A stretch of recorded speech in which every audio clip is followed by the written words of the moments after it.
Hai teman-teman, kembali lagi bersama kami di program online Bible Reading. Ada saya Timothy Purnomo dan dua sahabat saya, Benny Johan dan Aryo Wicaksono. Halo. Ya. Halo. Hai.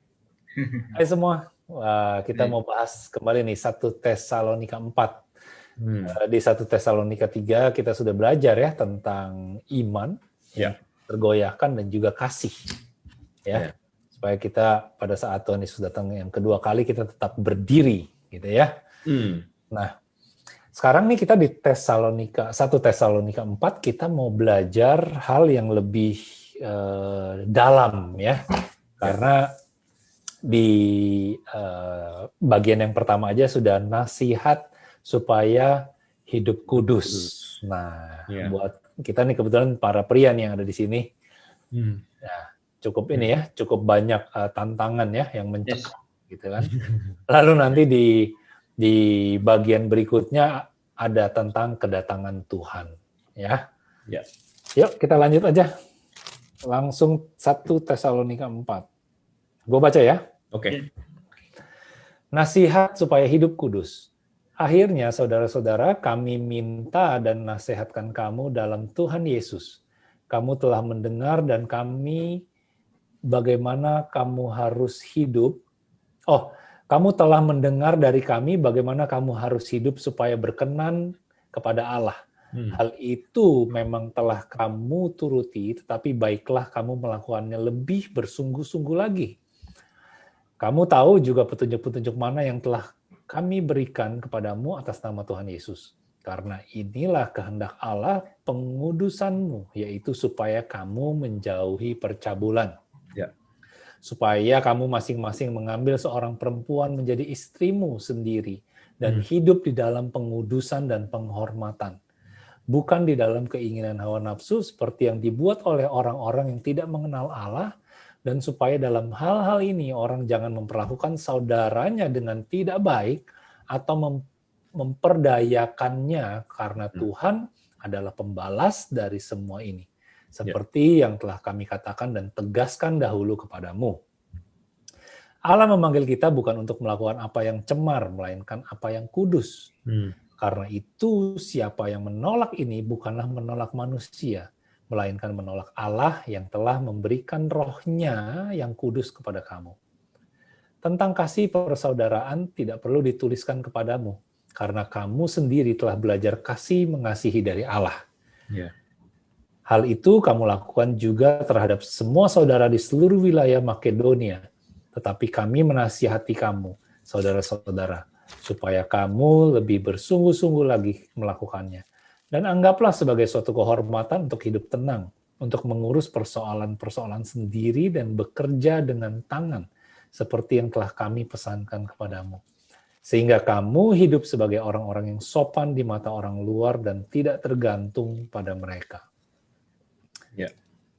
Ya. Good. Silakan siapa yang mau berbagi?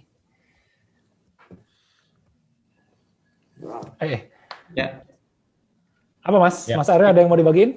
Ya, kalau saya di awal itu ini suatu penegasan yang tegas dan lugas dari Paulus ya untuk menjauhi percabulan. Jadi dia satu titah untuk ambillah seorang perempuan menjadi istrimu dan hormatilah dia. Jadi yang poin yang saya tangkap adalah lu harus menghormatin istri lu. Lu harus menghormatin istri lu. Itu udah titik. Ya udah titik betul. Nggak usah pakai ada embel-embelnya ya. Titik di situ ya. Lagi yang kedua adalah percabulan itu kayak jebakan Batman ya bagi pria. Itu aja. Kelihatannya dia nggak ada, tapi tiba-tiba setelah pengkolan dia ada. Nggak ada lagi. Nanti di perempatan dia ada lagi. Gitu.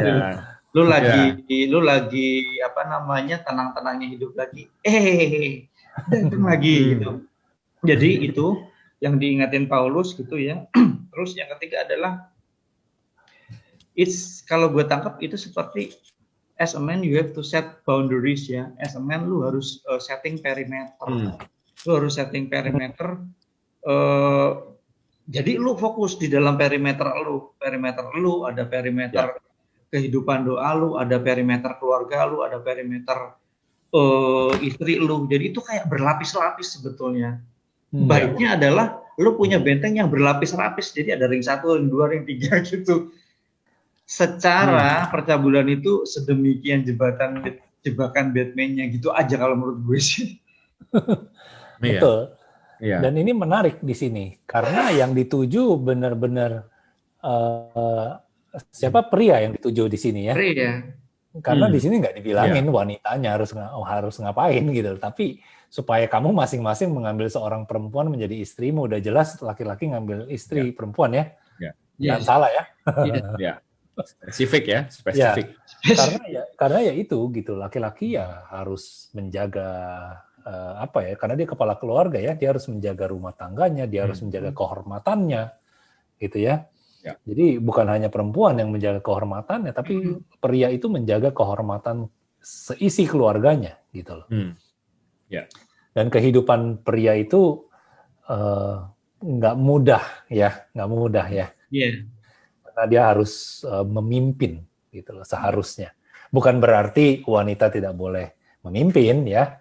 Tapi memang pria tugasnya pasti lebih besar ya. Namanya juga kepala ya. Nah, apalagi ada hal yang menarik juga tadi itu. Yang menarik adalah perikop ini sangat pria. Udah itu aja. Sangat maskulin gitu. Maskulin ya. Jadi sebenarnya ya benar-benar ditujukan buat pria gitu. Satu sisi maskulin, satu sisi ini juga Mas Aryo. Tanggung jawab yang luar biasa banget gitu, ya nggak sih? Iya. Maskulin dan Mas Aryo. Jadi kalau menurut gue ya, salah satu pentingnya Bible reading secara reading the scriptures. Nah, the scriptures itu termnya itu the scriptures, reading the scriptures itu bersama-sama dibaca itu adalah untuk ini menguatkan saling menguatkan satu pria dengan pria yang lain within group gitu loh. Aku dapat impresinya Paulus tuh ini. Betul. Cuman di ayat 1 ya Ben sama Mas Aryo di situ Paulus sudah membuka dengan satu kata kunci yang menurut gua adalah struktur awalnya gitu ya. Kamu telah mendengarkan dari kami bagaimana kamu harus hidup supaya berkenan kepada Allah. Jadi di awal dia udah tulis supaya berkenan kepada Allah, nih kuncinya gue kasih nih berikutnya, gitu ya. Iya, betul Tim. Itu makanya yang gue highlight juga, ingat kan kalau nggak salah yang sebelumnya, yang di OBR kita yang sebelumnya nih, kita ngomongin gitu.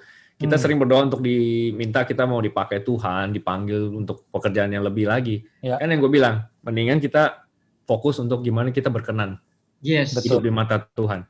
Gitu yang gue bilang, kalau berkenan pasti dipanggil, pasti dipakai gitu. Tapi kalau dipakai belum tentu berkenan gitu. Makanya ini highlight banget nih supaya kamu hidup berkenan kepada Allah. Jadi sebenarnya Paulus lagi ngajarin nih gitu loh, gimana sih caranya yang tadi lu bilang, ya kan Tim? Itu pengudusanmu itu. Terus Mas Aryo bilang ya jauhi percabulan, itu khusus buat cowok, ya kan? Di situ, ya kan? Terus pengudusan, penghormatan, nah itu keinginan hawa nafsu itu. Ya kan, karena ya seperti yang itu dibuat oleh orang-orang yang tidak mengenal Allah. Sebenarnya itu, sebenarnya kalau kita baca, kita saling ingetin, udah bener titik di situ. Nggak perlu lagi kita cari. Tapi kalau kayak gini, begini, nggak ada tuh, ya kan? Gitu. Pokoknya udah titik gitu di situ. Ya. Terus apalagi? Terus kita juga disuruh jangan memperlakukan saudara dengan tidak baik. Jangan memperdayakannya. Gitu. Gue tulis itu di catatan gue. Ini kan berhubungan dengan hidup yang kudus ya. Jadi karena dibuka dengan tadi jauhi percabulan ya. Jadi gue coba mengkonekkan dengan kehidupan orang-orang di zaman sekarang. Ya, orang-orang banyak yang pernah kan kalian pasti dengar istilah one night stand gitu ya. Jadi itu salah satu hal yang seperti memperdayakan orang lain gitu ya. Hanya untuk hawa nafsu kita gitu loh. Nah ini sesuatu yang dibenci sekali gitu di sini oleh Tuhan gitu loh. Karena apa yang dia katakan di sini ya berkenanlah gitu loh, hidup kudus, penuh hormat. Ya. Ya kan?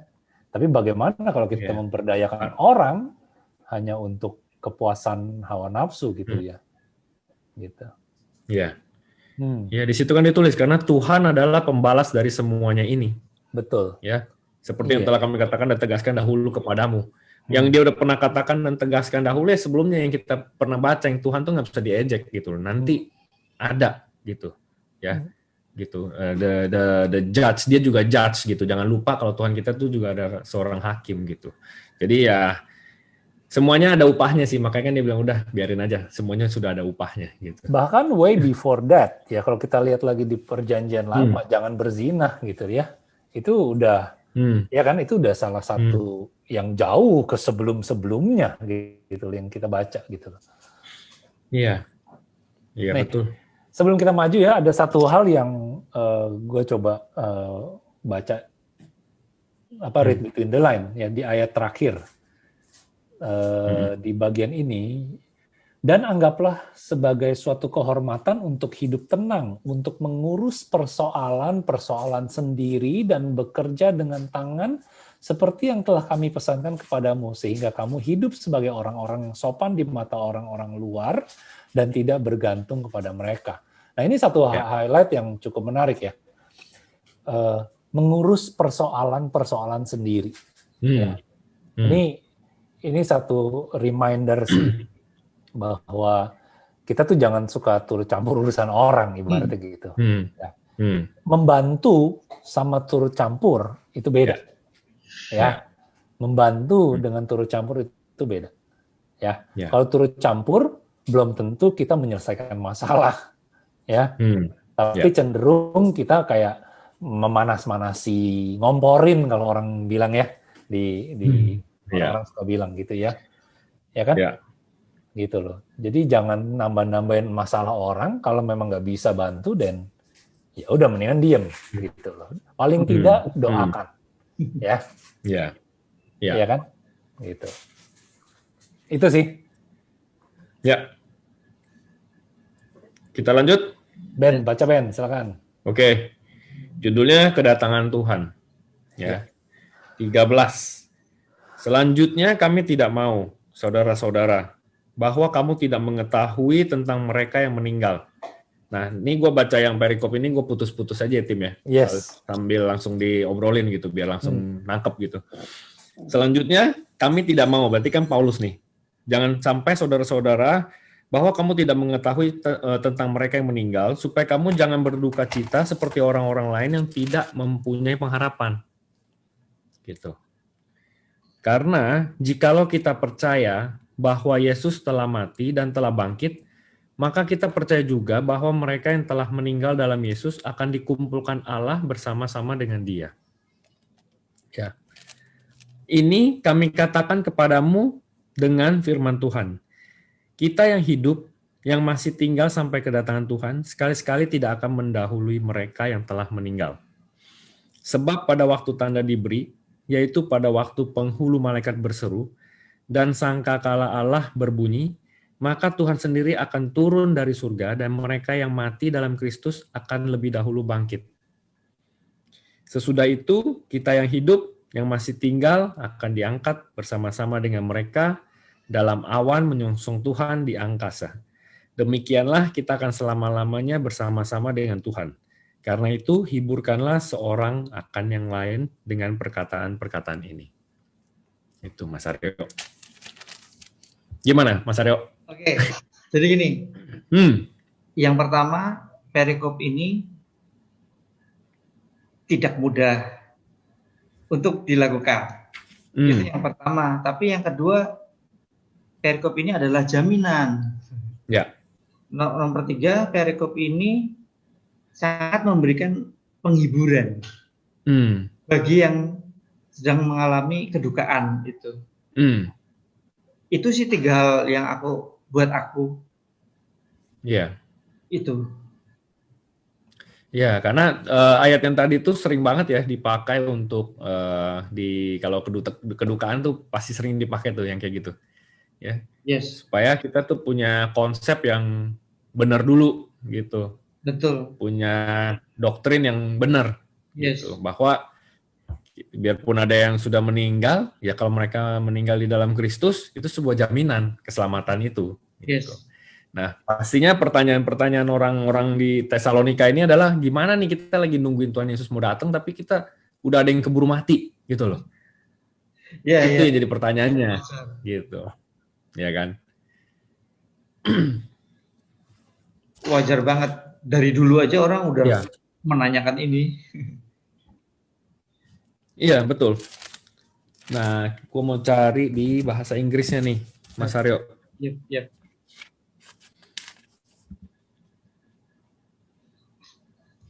Ditulis, they mourn because they don't have any hope. Ya kan? Jangan seperti itu, gitu. Yes. Terus dikatakan di situ, nah, ini sebenarnya ayat tentang pengangkatan, Mas Aryo.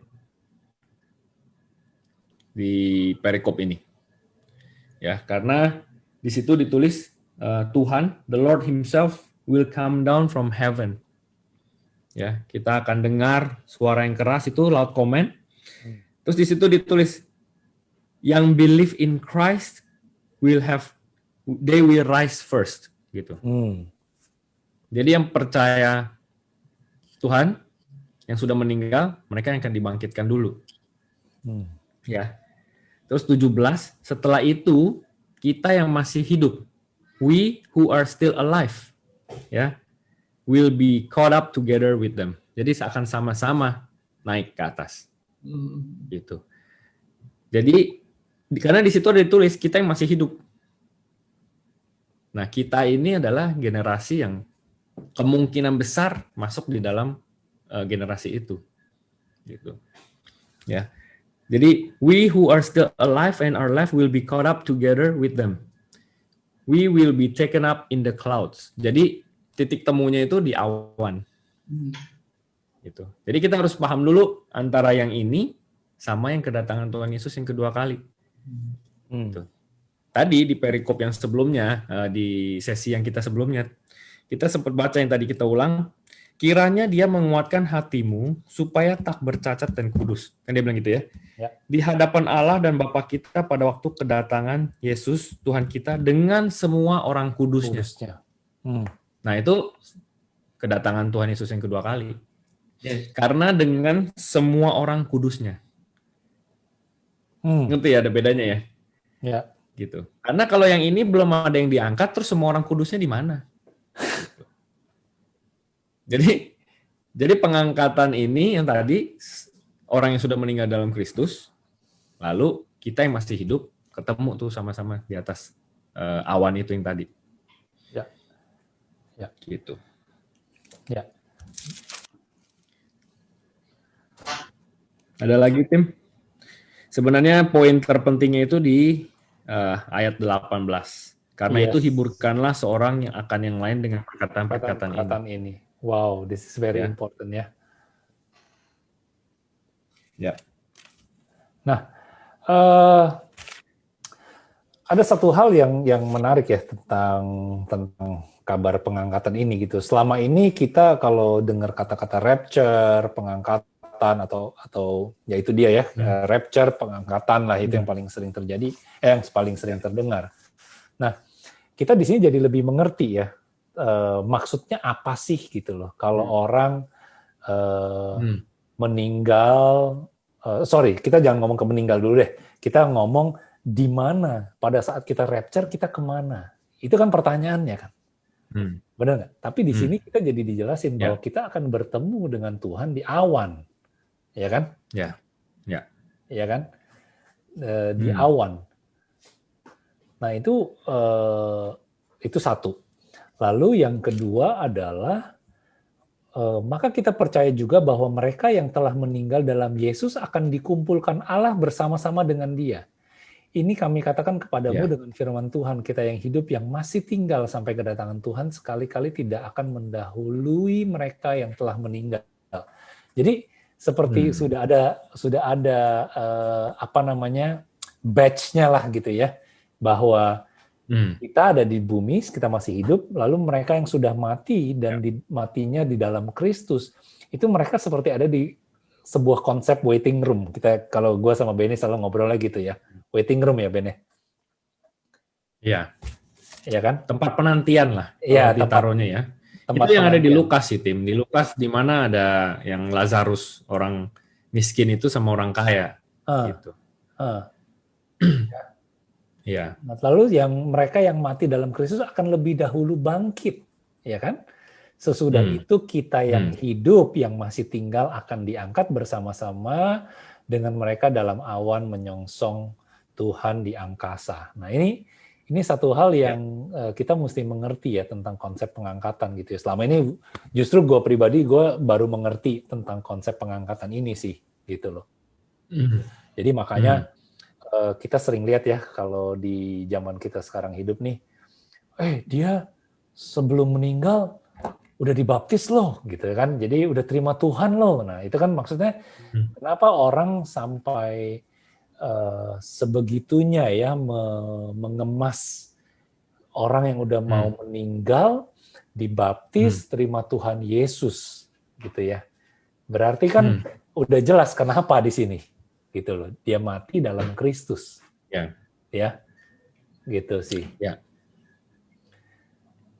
Terus apalagi nih? Apalagi? Ben? Saya melihat ayat yang terakhir itu karena itu hiburkanlah seorang akan yang lain dengan perkataan-perkataan ini. Aku memandangnya ini adalah act of grace ya, tindakan kasih. Tindakan kasih itu ya menghibur. Ya. Ya. Menghibur benar. Menghibur ini ya maksudnya bukan dia dalam keadaan susah ya kalau saya lihat di sini sih Mas Aryo. Tapi lebih hiburlah seorang akan yang lain dengan perkataan-perkataan ini. Nah, jadi di sini Rasul Paulus dia menggunakan satu kata untuk mengekspresikan sebarkanlah, beritahukanlah. Ya. Gitu loh. Hiburlah tuh kayak nih kan kabar baik ya, gitu loh. This is a good news gitu loh. Jadi kasihlah ke orang-orang ini, sebarkan. Karena kedatangan Tuhan, balik lagi nih kita ke konsep kedatangan Tuhan yang kedua kali, bukan sesuatu yang menyeramkan. Yes. So, itu adalah the good news ya Ben. Yes. Ya. Gitu loh. Betul. Jadi dan itu yang tadi di encourage itu kan, ya lanjut Tim.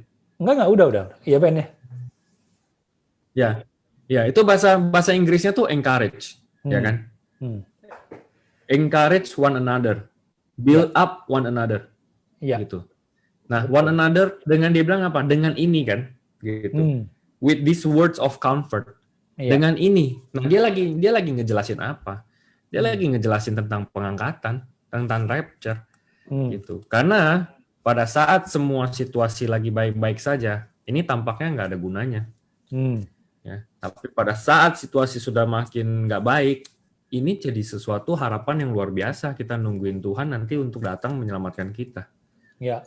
But that's why ini kayak harapan kita, makanya dia suruh encourage each other dengan ini, gitu loh. Ya. Iya. Di New King James bahkan ditulis dengan bahasa yang lebih dalam menurut gua. Therefore, comfort one another with this word. Gitu. Jadi comfort, memberikan kenyamanan ya, berarti ya comforting gitu ya. Seperti ya itu, kayaknya kabar baik ini tentang kedatangan Tuhan ini sesuatu situasi yang justru membuat kita seharusnya menjadi lebih tenang ya. Lega ya, gitu ya. Ya, betul. Makanya kabar baik ini harus kita semua orang yang percaya harus tahu, harus ngerti. Betul. Gitu. Yang kita selalu bilang bahwa kabar baik itu nggak berhenti di Tuhan Yesus disalibkan dan dia naik ke surga. Kebangkitannya dan dia naik surga, nggak berhenti di sana. Ya, karena masih ada lanjutannya. Ya, dia datang lagi. Akan ada pengangkatan, dia akan datang lagi. Gitu. Dan itu the whole package itu good newsnya. Gitu. Jadi kita nggak berhenti sampai di titik ini aja, gitu. Betul. Karena kalau sampai di titik ini aja, pengharapan kita kalau makin sudah tidak baik, apa harapannya lagi gitu. Ya. Gue mau ajak kita nyebrang dikit sih ke 1 Korintus 15 nih. 1 Korintus 15 ayat 51.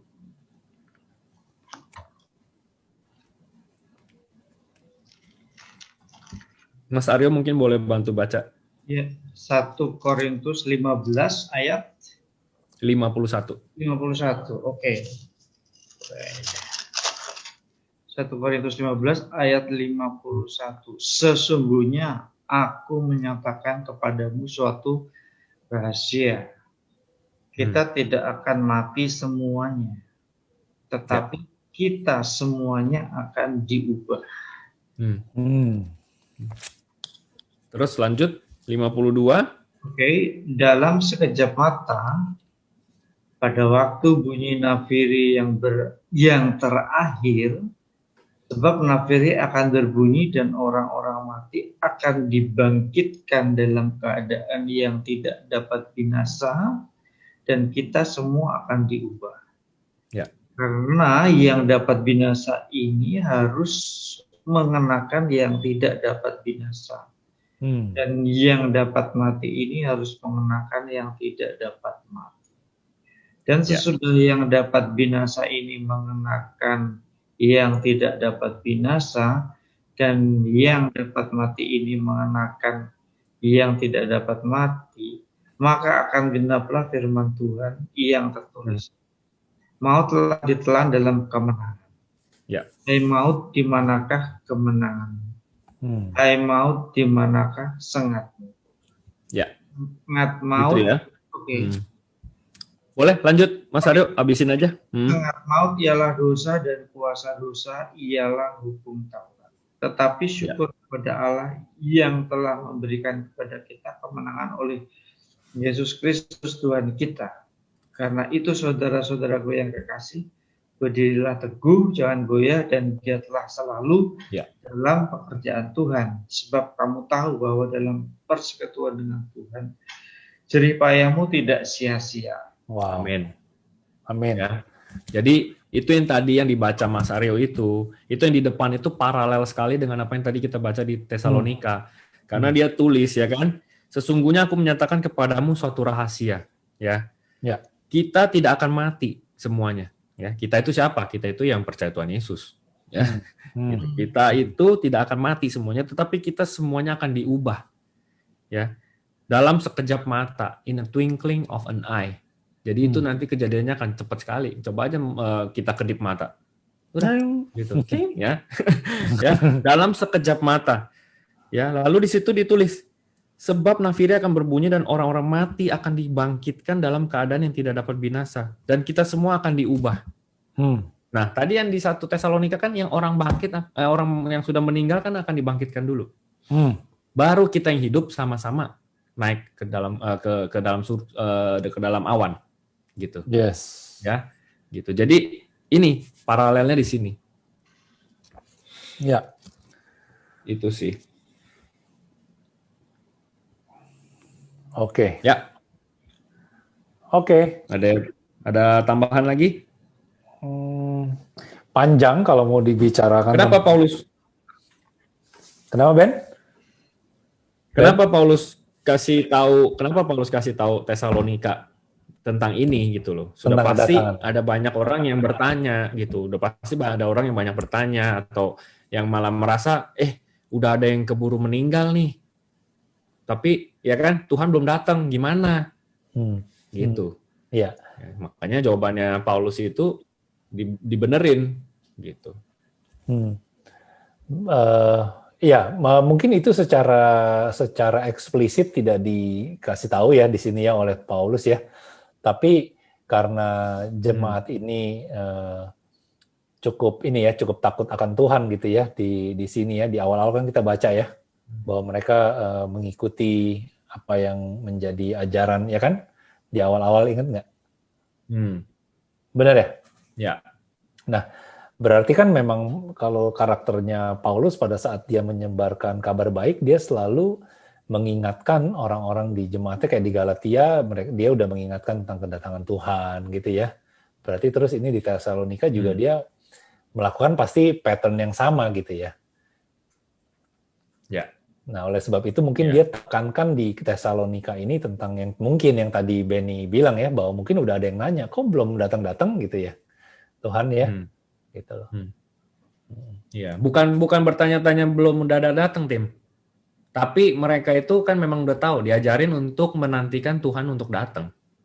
Iya. Tapi mereka nggak dapat konsepnya tuh gimana, gitu. Kalau kita udah keburu meninggal gimana, gitu. Oh, oke. Ya. Makanya Paulus harus jelasin, tenang aja, gitu loh, tenang aja. Kalau kalian percaya Tuhan Yesus, meskipun udah meninggal, tenang aja. Itu kan cuman kayak tidur. Makanya Tuhan Yesus kan kalau kita lihat di cerita dia tentang di Lazarus misalkan. Dia bilang itu dia cuma kayak tidur. Ya kan, kayak di yang anaknya Yairus, yang perempuan itu. Dia bilang kan cuma tidur.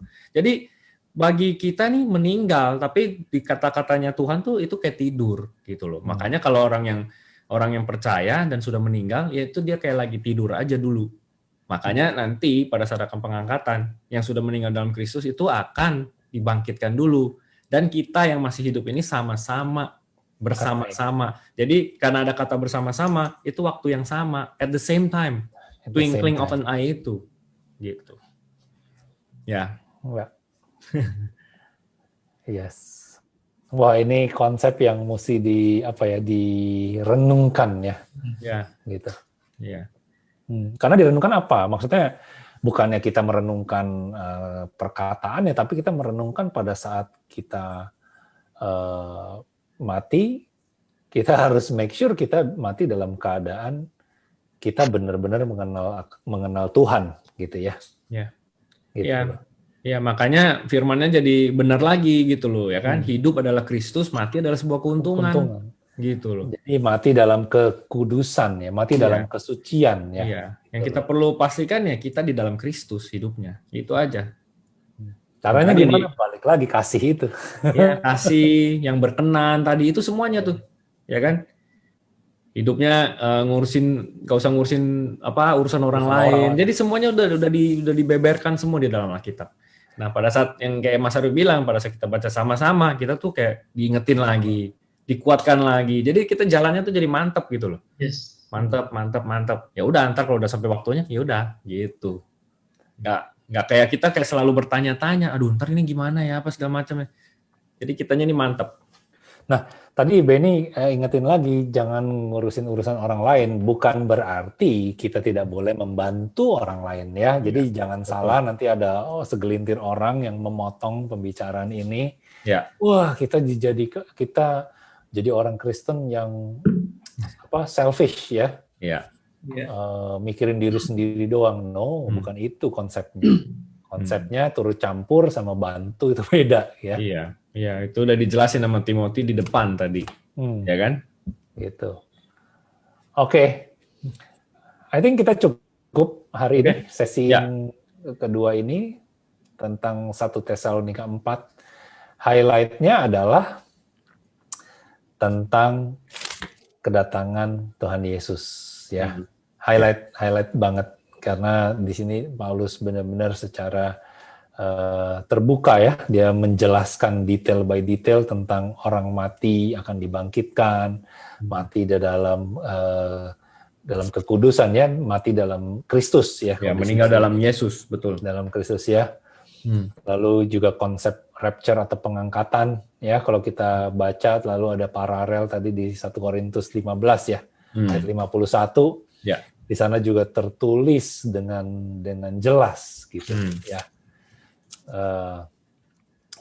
Jadi semua, yang paling penting adalah ini, tunggu ya, yang paling penting adalah karena itu hiburkanlah seorang akan yang lain dengan perkataan-perkataan ini. Ya, encourage, betul. Comfort orang lain, berikan kenyamanan tentang kabar baik ini. Ya. Betul. Ini yang paling penting. Jangan bilang Tuhan Yesus datang itu kiamat. Itu konsep yang the rise from yesterday, konsep yang basi, kan? Konsep yang basi gitu ya. Ya kenapa gue bilang gitu, karena kita juga pernah berpikir dalam konsep tersebut ya. Tapi setelah kita baca firman Tuhan lebih dalam, justru this is the good news. Ya, Harus itu good news. kita, betul. yang harus kita, ini adalah penghiburan untuk orang lain, kalau Paulus bilang ya. Justru kita harus sebarkan. Iya. Gitu. Oke. Ben, Mas Aryo, thank you so much untuk sesi yang menarik. Andaikan Irsan ada malam hari ini, pasti akan banyak perspektif-perspektif yang beda ya. Tambahan, bukan berbeda ya, tambahan ya. Iya, betul. Ya, dari anak yang lebih muda, yang berapi-api, lebih yang semangat gitu ya untuk mau mengenal firman Tuhan. Iya. Oke, jadi selalu jaga kesehatan, selalu kreatif, selalu produktif, berdoa dan berjaga-jagalah selalu. Ya, baca Bible-nya supaya kita semakin mengenal, semakin mengerti, dan pada saat kita mengerti, semakin mudah kita menjalani hidup ini. Ya. Oke, sampai jumpa. God bless you. Bye-bye. God bless.